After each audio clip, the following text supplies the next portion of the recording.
Uma descoberta sem igual revelou segredos que dormiam há mais de 2000 anos. O exército de terracota do primeiro imperador da China, Qin Shi Huang. Número 1.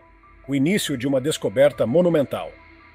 A descoberta foi algo completamente singular. Encontraram servos de terracota que pareciam prontos para servi-lo mesmo após a morte. Logo depois, vieram à tona cabeças de guerreiros de argila, e a equipe arqueológica foi chamada para investigar. Por mais de 2000 anos, o exército de terracota permaneceu em silêncio, guardando o túmulo do imperador Qin Shi Huang, aquele que desejava governar até no além. O imperador era obcecado em redescobrir antigos conhecimentos e tinha o desejo de se tornar em vida semelhante a um deus. Porém, em 2025, quando tecnologias de inteligência artificial avançada finalmente analisaram suas legiões de barro, o que foi revelado deixou os historiadores de todo o mundo completamente surpresos. Sob a superfície, vieram à luz detalhes ocultos que podem reescrever tudo o que se sabia sobre seu reinado, seu poder e sua busca pela imortalidade. Número 2. O exército subterrâneo de Qin Shi Huang. Na primavera de 1974, as terras áridas ao redor da cidade de Xi'an, no norte da China, começavam a rachar por causa da seca. Aquelas mesmas terras haviam pertencido ao império de um homem que conquistou 6 reinos e unificou a China pela primeira vez na história. Foi então que alguns camponeses da vila de Xi'an decidiram cavar um novo poço na esperança de encontrar água. Entre eles estava o agricultor Yang Jifa. Ele escavou o solo argiloso até chegar a cerca de 4,5 metros de profundidade, quando sua pá atingiu algo duro. No início, achou que fosse uma telha antiga ou um pedaço de cerâmica quebrada. Mas logo uma cabeça de tamanho humano rolou para fora do buraco. Em seguida vieram mais fragmentos, um torso, partes de uma armadura e pontas de flechas de bronze que brilhavam sob a poeira. Nenhum deles poderia imaginar que haviam perfurado o teto de um dos mais incríveis sítios arqueológicos do planeta. Um exército inteiro, enterrado e intocado por mais de 2 milênios.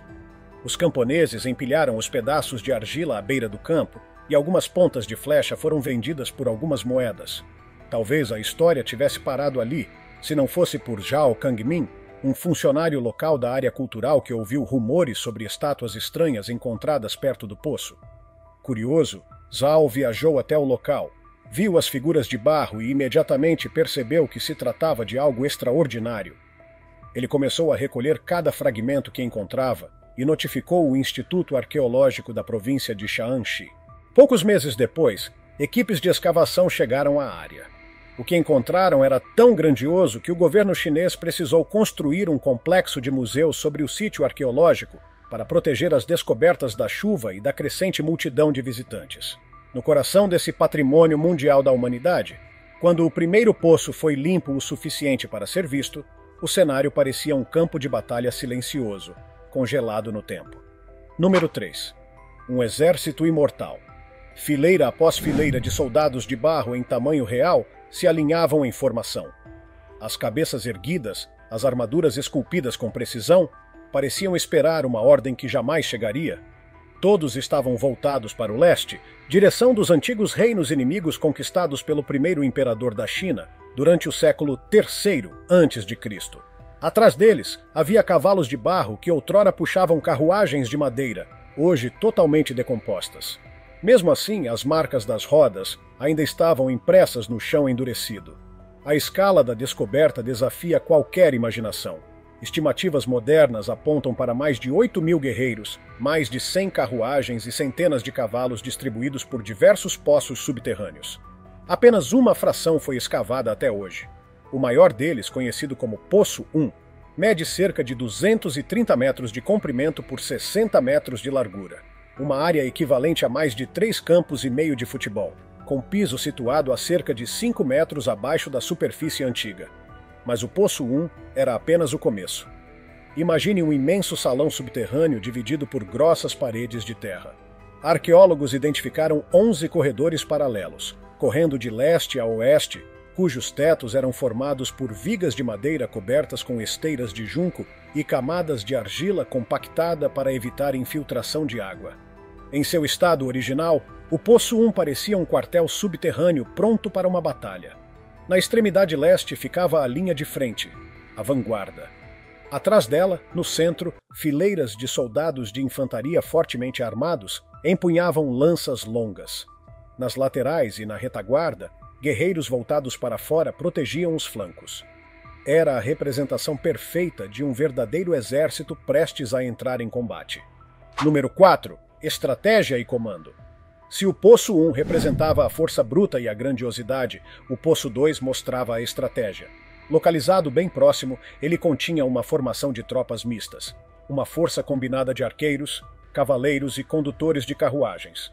Os arqueólogos encontraram unidades de cavalaria completas, com cavalos selados, arqueiros ajoelhados com o arco esticado e equipes de carruagem posicionadas como se estivessem prestes a partir para o ataque. As escavações revelaram várias centenas de guerreiros, cerca de uma centena de cavalos e diversas carruagens, organizadas em seções distintas, como divisões de um exército real. Alguns arqueiros ajoelhados ainda exibiam traços de tinta colorida nas armaduras e calçados, preservados ao serem desenterrados. O Poço 3 menor, com cerca de 520 metros quadrados, continha bem menos figuras, mas tinha um papel especial. Abrigava apenas algumas dezenas de oficiais e uma carruagem puxada por 4 cavalos, como se fosse o posto de comando do exército. Os estudiosos interpretam esse poço como o quartel-general, onde os comandantes supervisionavam o exército disposto nos outros poços. O Poço 4, descoberto mais tarde, estava vazio. Uma câmara inacabada, talvez abandonada antes de o projeto ser concluído. Diferente dos outros, o Poço 3 mostrou poucos danos por incêndio e ainda conserva pigmentos surpreendentemente vivos.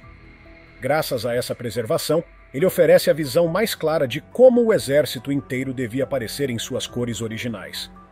Mesmo após 50 anos de escavações, o complexo continua trazendo novas revelações. Entre o fim de 2024 e o início de 2025, arqueólogos descobriram no Poço 2 uma estátua especialmente elaborada. Um comandante de alta patente em tamanho real, próximo a 2 carruagens e vários cavalos. Sua armadura esculpida exibia padrões intrincados, e um grande adorno na cabeça marcava seu alto posto militar. Segundo pesquisadores chineses, figuras desse nível hierárquico são extremamente raras. Apenas cerca de 10 comandantes de elite foram encontrados desde 1974. Número 5. A fabricação dos guerreiros de terracota. A forma como essas figuras foram criadas é tão impressionante quanto o número delas. Cada guerreiro mede entre 1,68 m e 1,83 m de altura, pesando centenas de quilos. Embora sejam ocos, são incrivelmente resistentes.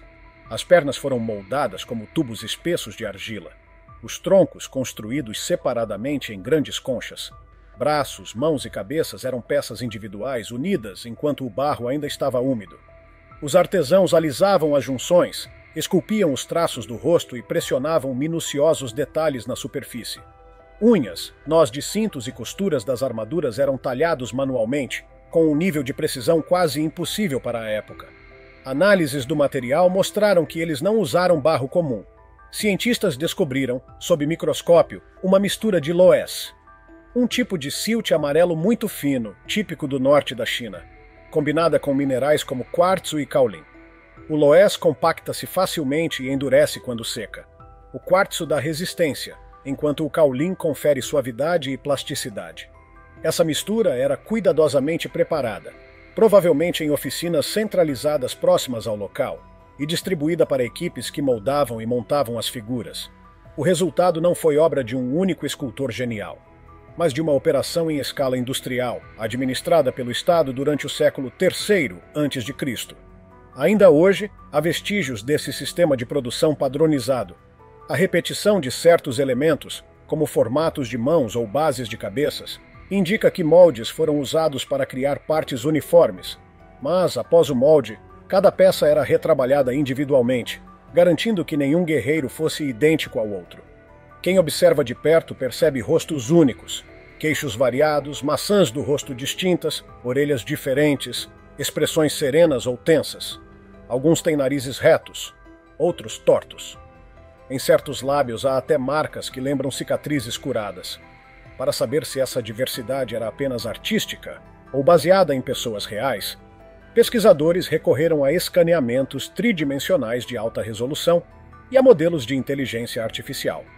Os algoritmos analisaram milhares de medições sutis, ângulos de orelhas, profundidade do queixo, curvatura das pálpebras, procurando padrões que o olho humano não perceberia. O resultado surpreendeu. As variações eram tão específicas que dificilmente teriam sido inventadas do zero. A principal hipótese é que, pelo menos entre os oficiais de alta patente, os escultores podem ter se inspirado em indivíduos reais que serviram sob o comando do imperador Qin Shi Huang. Número 6. Hierarquia e detalhes coloridos. As diferenças entre armaduras e vestimentas também indicam hierarquia e função no campo de batalha. Oficiais superiores vestem peitorais grossos e camadas sobrepostas de placas, além de adornos altos e elaborados na cabeça. Condutores de carruagem aparecem com toucas protetoras e posturas firmes, ideais para segurar as rédeas.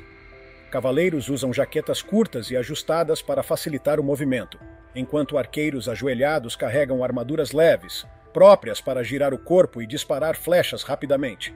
Cada postura corresponde a um papel militar real. As tonalidades acinzentadas e marrons que vemos hoje são apenas o que restou após a decomposição da tinta e do verniz. Quando as figuras foram retiradas do solo pela primeira vez, na década de 1970, exibiam cores vivas e deslumbrantes. Vermelhos intensos de cinábrio, azuis e roxos vibrantes derivados de minerais de cobre, rosados nas faces, linhas pretas nos cabelos e até desenhos decorativos nas fitas das armaduras. Entre os pigmentos identificados estava o famoso roxo chinês, também conhecido como roxo Han, um silicato sintético de cobre e bário, considerado um dos primeiros pigmentos artificiais da história. Essas cores eram aplicadas sobre uma fina camada de laca natural, extraída da seiva da árvore laca asiática. Ao secar, a laca formava um revestimento brilhante e impermeável, semelhante a um verniz transparente. Os artesãos aplicavam primeiro essa camada para selar a argila contra a umidade e só depois pintavam os pigmentos sobre ela. O método funcionou perfeitamente na antiguidade, mas se tornou um pesadelo para os arqueólogos modernos. Quando as figuras foram desenterradas, a exposição ao ar fez a laca antiga secar e se contrair rapidamente, provocando o desprendimento instantâneo da tinta.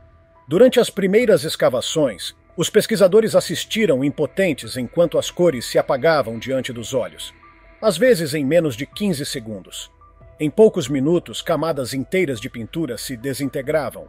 Isso obrigou as equipes a suspender as escavações e desenvolver substâncias químicas estabilizadoras para preservar as últimas tintas. Hoje, os restauradores aplicam esses compostos imediatamente, assim que novas superfícies são reveladas, para impedir que os últimos traços de cor desapareçam para sempre. Número 7. As armas do Exército Eterno. As armas encontradas ao lado dos soldados completam a imagem de uma força militar real. As figuras de barro seguravam armamentos funcionais. Mais de 40.000 peças de bronze, entre espadas, lanças longas, alabardas, machados de guerra, bestas e incontáveis pontas de flecha. O bronze, uma liga de cobre e estanho, era o material de elite da época. A alabarda, uma arma com lâmina lateral, permitia golpear ou puxar o inimigo à distância. Os arqueólogos também descobriram feixes de pontas de flecha cuidadosamente agrupadas em conjuntos de cerca de 100 unidades.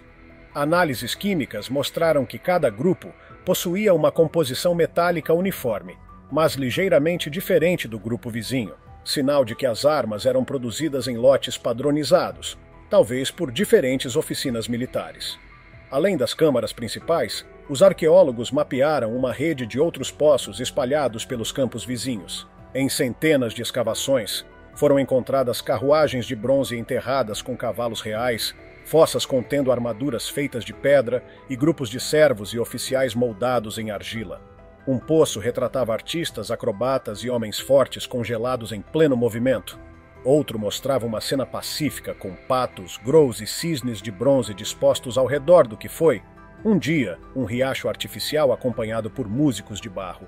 Essas descobertas revelam que o local não foi pensado apenas como uma exibição militar, mas como uma miniatura do mundo do imperador, um reflexo completo de sua corte, com soldados, funcionários, artistas e animais. Número 8. O túmulo proibido do primeiro imperador. No centro de todo o complexo arqueológico ergue-se um enorme monte de terra. Uma pirâmide natural que, à distância, parece pacífica, mas cuja história é cercada de mistério e perigo. Sob esse monte repousa o túmulo do primeiro imperador da China, Qin Shi Huang. O montículo atinge cerca de 76 metros de altura, o equivalente a um prédio de 20 andares, e cobre uma vasta área com centenas de metros de extensão em todas as direções. É o coração de um complexo funerário que começou a ser construído quando o imperador ainda era adolescente e que levou quase 40 anos para ser concluído, aproximadamente entre 246 e 208 a.C. Registros antigos afirmam que cerca de 700 mil pessoas, entre trabalhadores, artesãos e prisioneiros, foram forçadas a escavar, transportar e erguer as estruturas subterrâneas e o enorme monte de terra que selou a tumba do mundo exterior. Escavações realizadas a oeste do mausoléu principal revelaram valas comuns atribuídas a essa força de trabalho. Em apenas uma delas, mais de 100 esqueletos foram encontrados.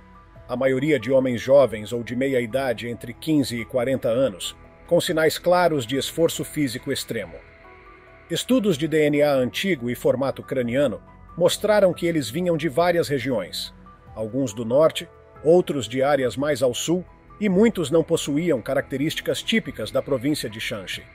Lendas posteriores afirmam que, após o término da obra, alguns operários e até mulheres do palácio teriam sido mortos e enterrados nas redondezas, para que não pudessem revelar o que haviam construído. Pesquisas modernas e varreduras subterrâneas mostram que o túmulo é, na verdade, uma cidade murada oculta sob a terra. No centro, há um muro de tijolos de aproximadamente 4 metros de altura, formando um retângulo de cerca de 480 metros de norte a sul e quase 400 de leste a oeste. Ao redor desse núcleo, ergue-se uma segunda muralha de terra compactada, com até 40 metros de espessura, criando uma camada protetora semelhante a uma couraça. Túneis inclinados descem de cada lado em direção ao centro, onde repousa a câmara principal. Um salão subterrâneo com cerca de 80 metros de comprimento, 50 de largura e 15 de altura. O teto da câmara está a mais de 30 metros abaixo do nível atual do solo. Sinais de drenos e possíveis diques subterrâneos foram identificados, evidenciando que os engenheiros do Império planejaram sistemas de defesa contra enchentes. Essa não era uma simples sepultura, era uma fortaleza sob a terra. O mais impressionante é que o interior da tumba nunca foi aberto. O verdadeiro túmulo de Qin Shi Huang, o espaço onde estariam seus restos e seus tesouros, permanece selado exatamente como há mais de 2.000 anos. Os arqueólogos escavaram tudo ao redor. Poços com carruagens, cavalos, músicos, oficiais e as ruínas de construções que imitavam palácios da capital imperial. Era como se o imperador tivesse recriado sua cidade inteira no além. Porém, a porta de entrada para a câmara central jamais foi violada. O que se sabe sobre o que há lá dentro vem apenas de antigos textos, varreduras com radar de penetração no solo e análises químicas do terreno e do ar ao redor. Número 9. As lendas e os perigos ocultos. O relato mais antigo sobre o interior do túmulo vem do historiador Sima Qian, que escreveu no século I a.C., cerca de 100 anos após a morte do imperador em 210 a.C. Segundo ele, a câmara subterrânea continha palácios e torres repletos de tesouros inestimáveis.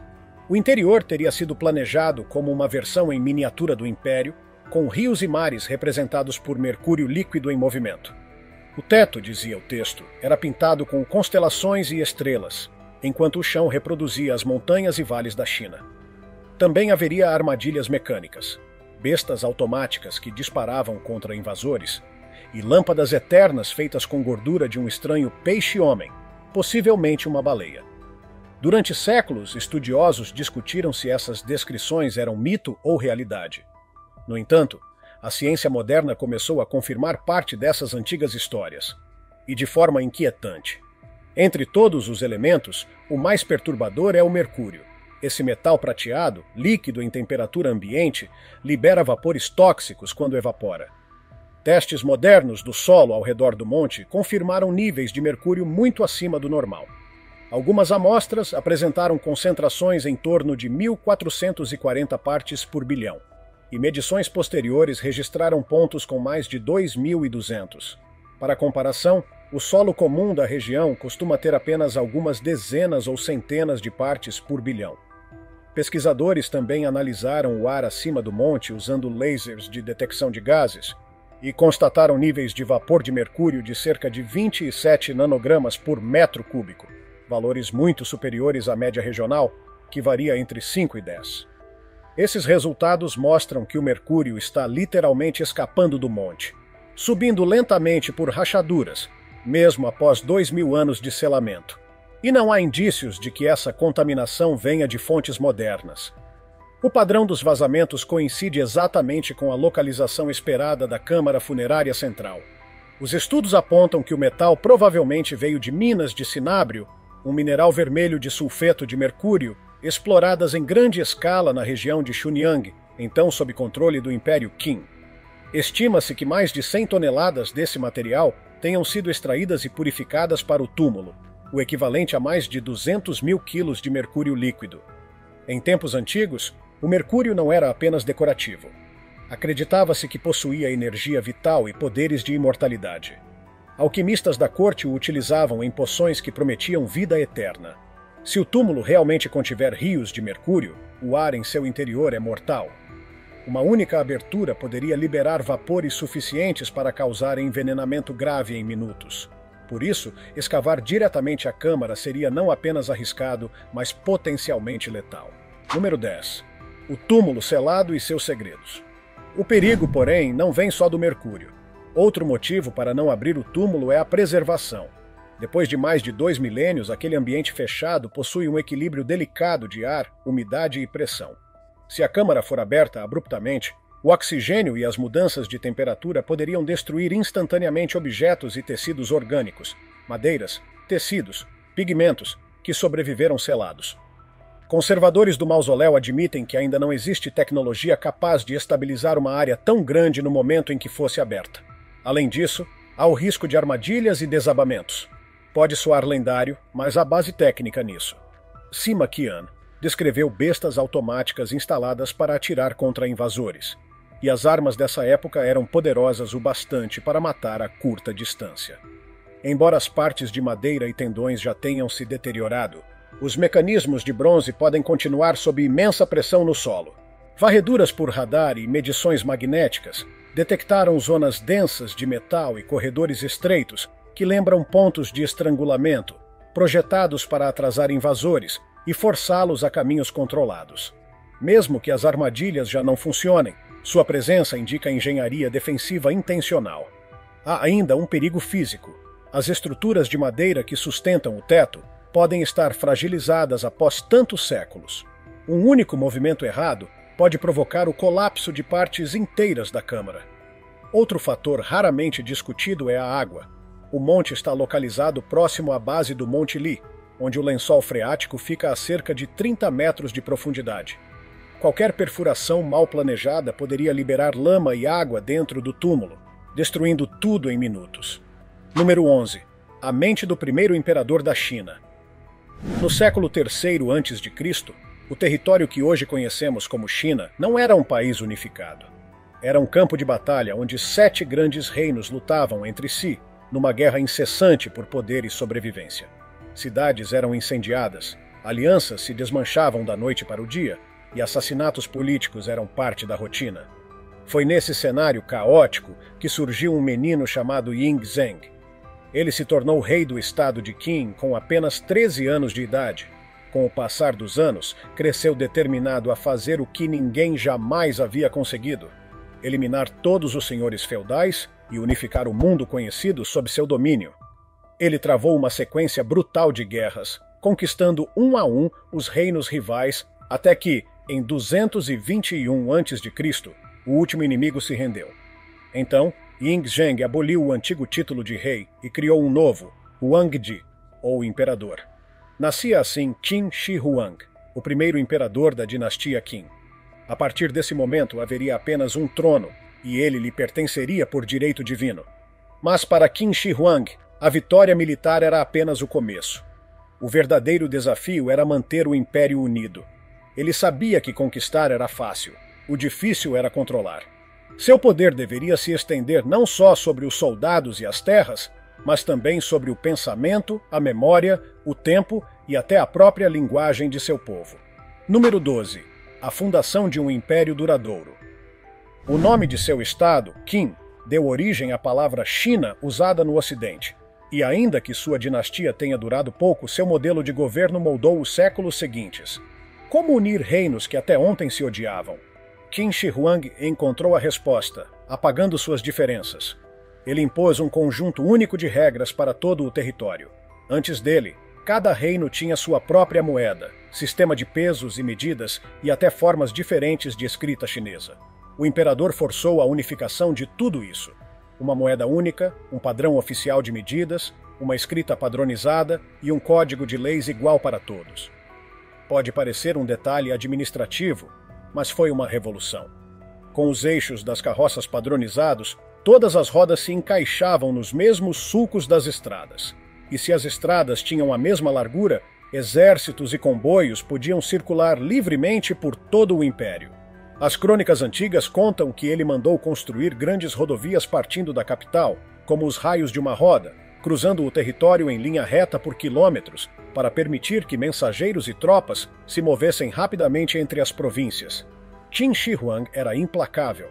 Ele adotou um sistema de governo conhecido hoje como legalismo, baseado na ideia de que as pessoas só obedecem quando temem a punição mais do que desejam desobedecer. Nesse modelo, as leis eram severas e escritas de forma clara, aplicadas com rigor absoluto. Obediência significava recompensa, desobediência, castigo. Os nobres perderam seus privilégios hereditários e os governadores passaram a ser nomeados diretamente pela corte imperial e demitidos se falhassem. O império foi dividido em comandos e condados que respondiam unicamente ao trono, encerrando o antigo sistema feudal que havia gerado séculos de guerras. Número 13. O controle sobre o pensamento. 8 anos após a unificação, por volta de 213 a.C., o imperador iniciou uma das campanhas mais controversas da história chinesa. A destruição dos livros considerados perigosos e das ideias vistas como desleais. Seu chanceler, Li Si, argumentava que os textos antigos sobre reinos e reis anteriores incentivavam comparações e, portanto, podiam inspirar rebeliões. Assim, Qin Shi Huang ordenou que todos os registros históricos e filosóficos que não seguissem a linha oficial fossem queimados, com exceção das cópias guardadas nos arquivos imperiais. Somente livros sobre medicina, agricultura e técnicas úteis foram poupados. Relatos de cronistas antigos afirmam que centenas de estudiosos que protestaram contra essa censura foram executados. O objetivo era simples e terrível: controlar o pensamento. Se só existisse uma versão oficial do passado, então também só poderia existir um futuro possível, e ele pertenceria ao imperador. Número 14. O homem que queria ser um deus, Qin Shi Huang, não apenas consolidou o poder, ele quis imortalizá-lo. A partir de 219 a.C., começou uma série de viagens grandiosas por seu império recém-unificado. Subia montanhas sagradas, realizava sacrifícios como um deus-rei, e deixava inscrições gravadas em pedra proclamando suas vitórias. Essas inscrições afirmavam que ele havia unificado tudo sob o céu, derrotado os rebeldes, restaurado a paz e fixado as fronteiras do mundo. Após as guerras, mandou esculpir um precioso selo de jade, conhecido como o selo imperial da herança. Nele estava gravada a frase: "Tendo recebido o mandato do céu, que o imperador tenha uma vida longa e próspera." O selo era mais que um símbolo. Representava o direito divino de governar. Quem o possuísse seria reconhecido como o legítimo soberano da China.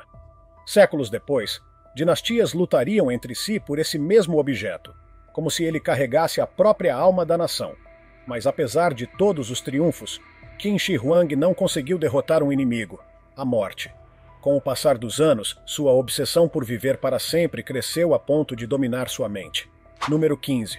A busca pela imortalidade. Para ele, morrer era uma falha, uma afronta ao poder. Cercou-se de magos, alquimistas e sábios que afirmavam conhecer o segredo da vida eterna. Um deles, chamado Xu Fu, tornou-se figura central dessa lenda. Ele dizia existir, além-mar, ilhas habitadas por imortais e guardiões da eternidade. Em 219 a.C., Qin Shi Huang enviou Xu Fu com uma frota repleta de artesãos e milhares de jovens homens e mulheres para buscar o elixir da vida. Xu Fu voltou apenas com histórias, monstros marinhos, sábios reclusos e a necessidade de mais navios. Em sua segunda expedição, desapareceu para sempre. Algumas lendas afirmam que ele chegou a novas terras e fundou uma colônia, talvez no que hoje é o Japão. Enquanto isso, o imperador continuava tentando. Chamou novos mestres, bebeu poções misteriosas e ingeriu misturas de metais e minerais, acreditando que poderiam torná-lo imortal. O que ele não sabia era que muitos desses elixires continham mercúrio, o mesmo metal tóxico que hoje contamina seu túmulo. A ciência moderna confirma que o mercúrio destrói órgãos vitais e causa delírios e paranoia. É possível que essas poções, em vez de dar-lhe vida eterna, tenham apressado sua morte. Em 210 a.C., durante uma de suas viagens de inspeção, Qin Shi Huang caiu doente e morreu aos 49 anos. Número 16. A queda de uma dinastia efêmera. Mesmo morto, o controle do imperador sobre o império ainda causava medo. Sua morte foi mantida em segredo por seus ministros. O chanceler Li Si e o eunuco da corte falsificaram ordens imperiais. Ocultaram a morte do imperador e colocaram no trono um filho mais jovem, fácil de manipular. Mas o império começou a ruir quase imediatamente. Rebeliões surgiram em várias províncias, e em 206 a.C., apenas 15 anos após a fundação do império, a dinastia Qin havia desaparecido. Ainda assim, o legado de Qin Shi Huang sobreviveu. A dinastia seguinte, a Han, manteve o mesmo esqueleto de governo que ele havia criado. Um imperador supremo, uma burocracia unificada e uma administração centralizada que controlava cada canto do território. O modelo funcionou. Durante quase 2 milênios, a China seguiu a estrutura que o primeiro imperador deixou. Um único trono, um único sistema, e a ideia de que o poder absoluto sobre tudo sob o céu pertencia a quem governasse em nome do mandato do céu. Número 17. O legado eterno do primeiro imperador. O exército de terracota, com seus mais de 8.000 guerreiros moldados há mais de 2.000 anos, continua sendo o testemunho silencioso do poder, da ambição e da visão quase divina de Qin Shi Huang. Seu nome deu origem à palavra China, e sua ideia de império unificado moldou não apenas o governo, mas a própria identidade de uma civilização inteira. Mesmo que sua dinastia tenha caído em poucos anos, o modelo que ele criou, um Estado centralizado com leis uniformes, infraestrutura conectada e autoridade absoluta, se tornou o alicerce do sistema político chinês por quase 20 séculos.